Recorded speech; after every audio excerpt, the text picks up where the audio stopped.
The BigGovernment.com video undercover sting of a supposed pimp and prostitute being aided and abetted by ACORN community organizers struck a nerve nationwide.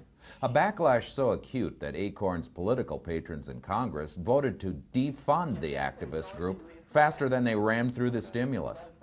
Yet the stage for the media frenzy was set by someone who lives far from the action on this quiet street in St. Paul. A 73-year-old grandmother and retired school teacher who took on the system and blew the whistle on ACORN corruption more than a year ago. This is the complaint we filed with the Justice Department. It's a complaint against ACORN for violating civil rights. Karen Inman joined ACORN for what she thought were all the right reasons and rose quickly in the ranks to become secretary of the Minnesota chapter. So I don't see anything wrong with organizing, but I do see something wrong with the organizing going, the funds going to the top and not getting down to who it's supposed to belong to.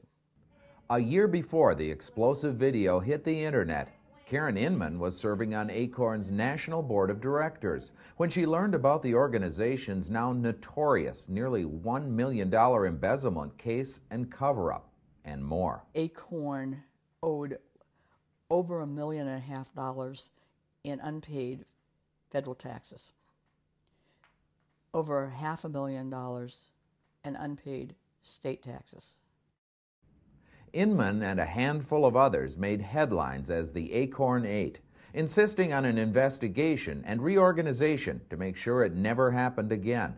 Then she found out what happens to whistleblowers. How can you fire a volunteer? Yes, they said, you no longer are on the board. Few stories captivate us more than the whistleblower who takes on the system, does the right thing, in spite of personal consequences. That's exactly what Karen Inman did. Now, a year later, she's been vindicated. But you'd never know it from the reaction here, in her hometown. Despite the national firestorm she helped spark, Karen takes to the St. Paul streets without any media in hot pursuit.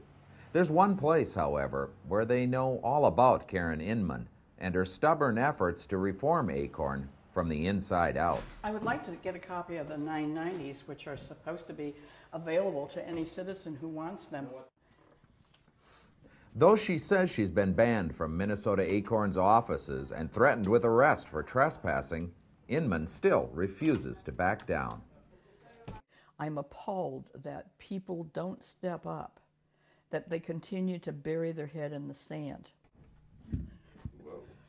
So what just happened? Oh, I asked for the 990s and they said they didn't have them and that they couldn't get them. So generally, you don't seem to be real welcome here.